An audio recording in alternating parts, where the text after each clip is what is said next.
दोस्तों नमस्कार। Colonel Ajay, CEO Ajay astro money group first global astro finance digital channel से आपसे मुखातिब होता हूं। आज 21 अगस्त सन 2023।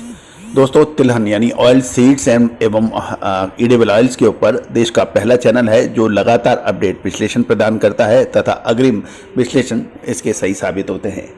दोस्तों, आपने जो हमारे चैनल को प्यार और सम्मान दिया है, लगभग 71,800 से अधिक सब्सक्राइबर, 85 लाख से अधिक व्यू, इस बात के सूचक है। ये देश का सबसे बड़ा चैनल बनाने में जो आपने हमें हमारी मदद की है, हमारे पे विश्वास किया है, मैं पूरी चैनल की तरफ से आपको शुक्रिया अदा करता हूँ।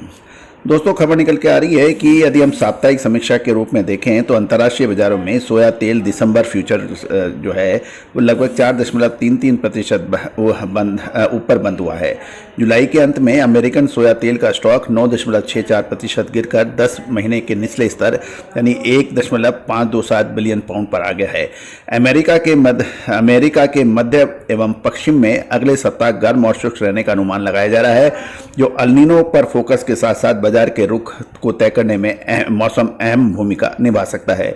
गौरतलब है कि हमने आपको अल नीनो के ऊपर भी एक विशेष अपडेट दिया था कि अल नीनो की 3 शर्तें पूरी हो गई है और चौथी शर्त होने पर अल नीनो का प्रभाव निश्चित रूप से कंफर्म हो जाएगा। और अगस्त महीने के अंदर यदि अगले 10 दिन बरसात नहीं होती है तो इसके लिए एक चिंताजनक विषय बन सकता है। इसका पूर्व अनुमान हमने आपको लगभग 2 से 3 सप्ताह पहले दिया है, आप हमारे चैनल पे देख सकते हैं।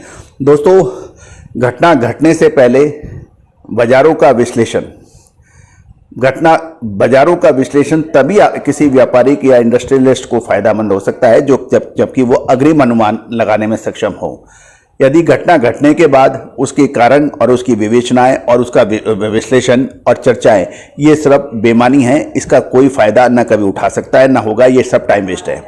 हमारा यही मानना है कि यदि आप अनुमान लगा सकते हो, विश्लेषण कर सकते हो अग्रिम, तो ही व्यापार और इंडस्ट्री के लिए फायदेमंद होता है, अन्यथा नहीं। चेक कीजिए सरसों और सोयाबीन पर हमारा अग्रिम विश्लेषण, दलहन, दालों और चने और काबुली चने पे अग्रिम विश्लेषण, तिलहन के साथ साथ यदि आप देखें मसालों पर हमारा अग्रिम विश्लेषण एवं कपास के अंदर हमारा अग्रिम विश्लेषण, जो कि अक्षर सत्य साबित होता नजर आया है। दोस्तों, आप भी यदि व्यापारी हैं, स्टॉकिस्ट हैं, मिलर्स हैं, इंडस्ट्रियलिस्ट हैं, तो हमारी विशेष रिपोर्ट के लिए संपर्क कर सकते हैं जो भुगतान करने पर उपलब्ध हो सकता है। दोस्तों, अब इम्पॉर्टेंट ये है कि यदि हम भारतीय बाजारों में देखें तो भारतीय बाजारों के अंदर घरेलू बाजारों में सोया तेल के भाव 1 से 1.5 रुपये से 2 रुपये प्रति किलो बढ़े हैं। कांडला पोर्ट पर सोया तेल 1.5 से 1.5 रुपये बढ़ा के साथ 945 रुपये पर बंद हुआ और कांडला सोया तेल में 910 से 920 के ऊपर एक मजबूत सपोर्ट मिल रहा है। पूरे सप्ताह डिमांड का सपोर्ट नहीं मिलने से विदेशी बाजार की तुलना में घरेलू बाजार में सोया तेल के भाव सीमित रहे और शॉर्ट टर्म में सोया तेल में कोई बड़ी मंदी की संभावना कम नजर आती है। बाजार रेंज बाउंड स्थिति में रहने की संभावना है। अब चर्चा करेंगे सरसों की। सरसों के अंदर कुल मिला के 75 रुपये प्रति क्विंटल की मजबूती पिछले सप्ताह देखी गई। यदि हम जयपुर जो कि राजस्थान की राजधानी है और राजस्थान देश के अंदर लगभग 50% सरसों का उत्पादन का कंट्रीब्यूटर है, अतः राजस्थान पे हमें सबसे अधिक नज़र रखनी होती है। जयपुर में सरसों के भाव पिछले सप्ताह सोमवार को 5,850 रुपये थे, जो शनिवार को बंद होकर 5,925 रुपये बंद हुए, यानी लगभग 75 रुपये प्रति क्विंटल की मजबूती दर्ज हुई। गौरतलब है कि बिकवाली कमजोर थी, मांग लगातार मजबूत है और सरसों तेल और सरसों खल में सप्ताह के दौरान बढ़त दर्ज की गई। हालांकि सप्ताह के अंत तक जो खरीदारी थी वो थोड़ी सी कमजोर पड़ी, जिससे भाव थोड़े नरम भी देखे गए और जयपुर में सरसों इस सप्ताह 75 रुपये बढ़ी। भरतपुर में 137 और सलोनी में 125 रुपये की बढ़त साप्ताहिक दर्ज हुई। वहीं कच्ची घानी में भी 2 रुपये की बढ़त दर्ज हुई। खल की मांग मजबूत रही, जिसके चलते सप्ताह 70 से 80 रुपये प्रति क्विंटल की बढ़त थी। अन्य डीओसी की तुलना में भाव कम होने से और निर्यात पर प्रतिबंध से सरसों डीओसी के निर्यात में 94% की बढ़त दर्ज हुई और ये एक महत्वपूर्ण पॉइंट है। जुलाई महीने में सरसों डीओसी का निर्यात 2.73 लाख टन का हुआ, जबकि जून में 1.4 लाख टन निर्यात हुआ था, जो बढ़कर जुलाई में 2.73 लाख टन हो गया है।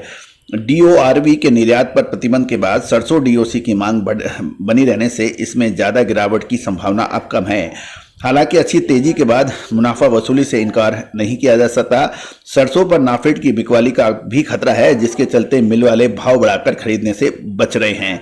वहीं सरसों तेल का सोया तेल के साथ अंतर बढ़ने से मांग भी अटक रही है। एक बार नाफेड का स्टॉक यदि खाली हो जाए तो फिर सरसों की तेजी का कोई डर नहीं होगा, ऐसा व्यापारियों का मानना है। जब तक नाफेड की बिकवाली शुरू नहीं होती तब तक सरसों के भाव एक सीमित दायरे में घूमते रह सकते हैं। जयपुर सरसों अपने रेजिस्टेंस 6000 के ऊपर टिकने में असफल रहा है और पिछले साप्ताहिक रिपोर्ट में भी हमने आपको अपडेट किया था। तो दोस्तों अभी सरसों के अंदर बहुत ज़्यादा मूवमेंट की संभावना कम नज़र आ रही है। लंबी अवधि के लिए देखें, शॉर्ट टर्म के अंदर मामूली तेजी रहने की संभावना बन सकती है।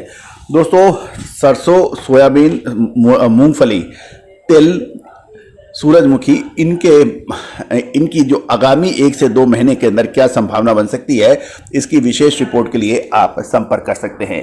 दोस्तों आपको याद होगा मार्च महीने में हमने सबसे पहले आगे बढ़कर ये कहा था कि सरसों की तेजी को रोक सकते हो तो रोक के दिखा दो, और उसके बाद 12 मार्च को हमने ये जयपुर में रवि तिल ये जो तिलहन सम्मेलन था उसमें आप ये घोषणा मंच पे की थी, और उसके बाद जो सरसों के दाम बढ़े थे अप्रैल महीने के प्रथम सप्ताह तक, और उसके बाद यही कहा था अब विशेष रिपोर्ट के लिए संपर्क करें। तो दोस्तों सरसों हो या फिर कपास या फिर खाद्य तेल या फिर सोना चांदी या फिर मसाले, इन सभी की विशेष रिपोर्ट के लिए संपर्क कर सकते हैं। ये सारी जानकारियां आपको एक रिपोर्ट के अंदर विशेष रूप से मिल सकती है। आज ही संपर्क करें।